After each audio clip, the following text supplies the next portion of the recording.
پێم خۆشە لەگەڵ بەڕێز حەیدەر شەشۆ گفتوگۆ بکەم کە بە سوپاسەوە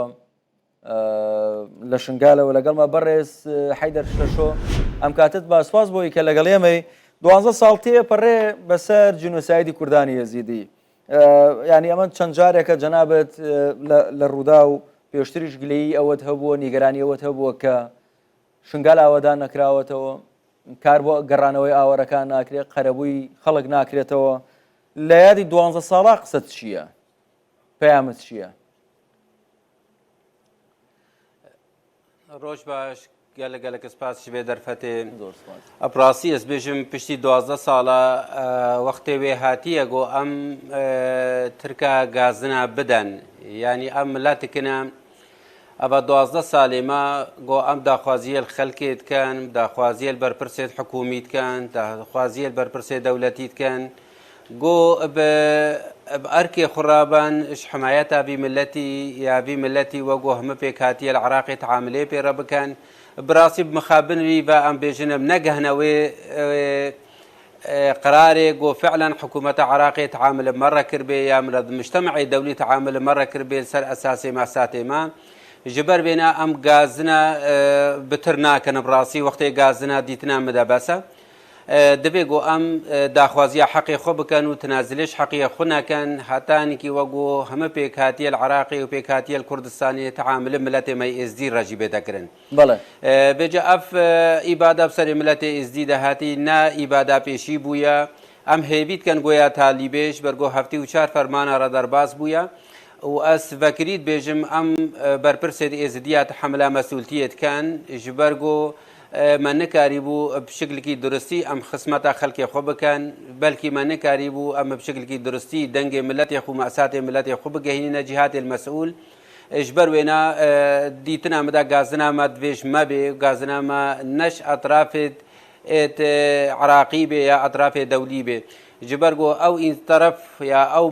مكون يا أو ملتش خورناكا وشابي ويل طرفك دتري جربك براسيل ديتنا مداوي هر وقتي حقي وي وندابي جبروينا داخوازيامش هم ملتي مايا امش بي قوناخا غازنا دركبن وامش بي قوناخا داخوازيا دركبن ام بكبنا قوناخك وقو مواطنك عراقيه وقو مواطن كردستاني ام تنازليش حقي خنكن وقو ملتي ازدي برس ششو بوچی تاوکو ئێستا شنگەلا ئەوەدان نەکراوەتەوە بۆچی تاوەکو ئێستا هەوڵی گەڕانەوەی ئاوەرەکان نەدراوە کێ بەرپرسە لە ئاوەدانکردنەوەی شنگال والله ديتنا مدى مسألة بقرة خلكيما يقريهدايا باتفاقيات نقابينا هريم وبغدايا وبمخابني بهردو طرف مقصرنا وهردو طرف واجب خوب شكل كي درستي ناكريا حتى نهان کې جي اداره شنگار اتفاقی سر نهاتیا کرن حتى نهان کې اراده خلک شنگاری قرار وان دسته واندنینا يعني الجلق حالات هذا وقت جو ملف شنگارتي تفكرن امد بينن برپرس شنگار وخلق حقيقيه شنگار وملتي ما يزدين نطرف البين هذا بيجا ام بيجن كاكسنگار ام بيجن كي جان جي برپرسا او كي جان نبرپرسا والله هكا قانونك هبا وهكا من دولتك دبن سر اساس ما في مروف تعاملي هاد باكرن المفروض حكومة عراقي نبس بربرسبا حكومة عراقي هادبا محاسبة كرن جهات الأمني جهات الإداري حكومة هادبا صرخات وهادبا محاسبة كرن بجي براستي وبنفس الوقت جي حكومة ما كردستان يجي براستي جي أم بتقصيري نابين الطرف حكومة دا أمد بينن مقصرنا أمد بينن تعامل سر أساسي ازدياتية بملتي مرة نايتا كرن أمد بينن موجب اتفاقيات تعامل مرة تذكرن بجبر وينا بربرس أمنة جبرجو ما أبدر فتو ما تنازليش حقي خوكريا وبنفس الوقت جي أمل دولتك دنا أو حكومات أو دولات لازمات حملها مسؤوليتها خوبك وبحمايتها بملتي وبأركي خرابي جو ما في بملتي بقي هدا برس ششو یەکێک لەو ڕێگریانەی کە لە بەردەم ئاوەدانکردنەوە شنگال هەیە بوونی هێزی جیاواز و گروپی چەکداری جیاوازە لە شنگال کێ ماوە لەوێ ئێستا کەی لێ گروپی چەکداری کە هی منتیقەکە نین خەڵکی دیکەن کەی لێ براسیش یەکەم بێژن ئەو گرۆپێت چەکدار ئەو گرۆپێت چەکدار بسەر حکوومەتە عراقی بەنا ئەو گرۆپێت چەکدارێت شنگاریدا بێ ئەمرێ حکوومەتە عراقی شنگاریدا نەمانە براستیژی ئەم vêna nekene sebebş ber got ev dûrî rastiye heke em vê bikene sebeb em bêjin ew gropê çekdar sebebine goşingar nayete evedan kirin ev dûrî rastiye ji ber got ew etrafî girêdayîne ser hikûmeta Iraqê ve û heta niha nuqatê resmî cêşê Iraqê re şurtê Iraqê re hene heke em bêjin meselê fesaîlê hicdê şeعبîne ew xwedbînin ve got ev ro beşekiş ji quwatê emniyê Iraqî ji ber wêne em nikarin got bêjin مجامع خارجي قانوني هكا اود بيجن وحكومه عراق بيجن خارجي قانونيه بچ صفات نخوا ابوان را نقاط مشترك هنا بچ صفات مقررات رسمي ده هنا بچ صفات او صلاحتين الراكرين والبرشاب حكومه بيجو محاسبه بتكرن الديتنا مدى مجرد حجته جبرجو ابا كرنا شنغاري مصلحته وان طرف دنينا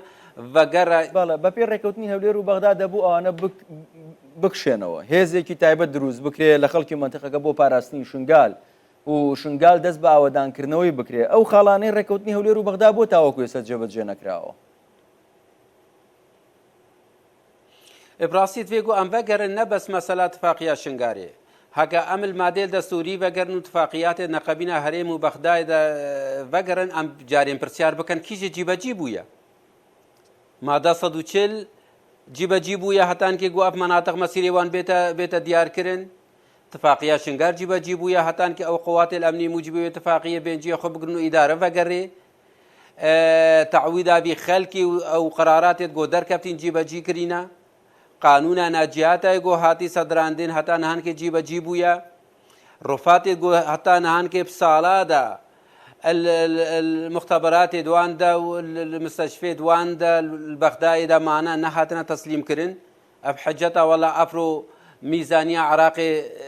تيري ناكتي دا يا ابسد مليار المناسبه كديني تصرف كرن بس رفات مره ولا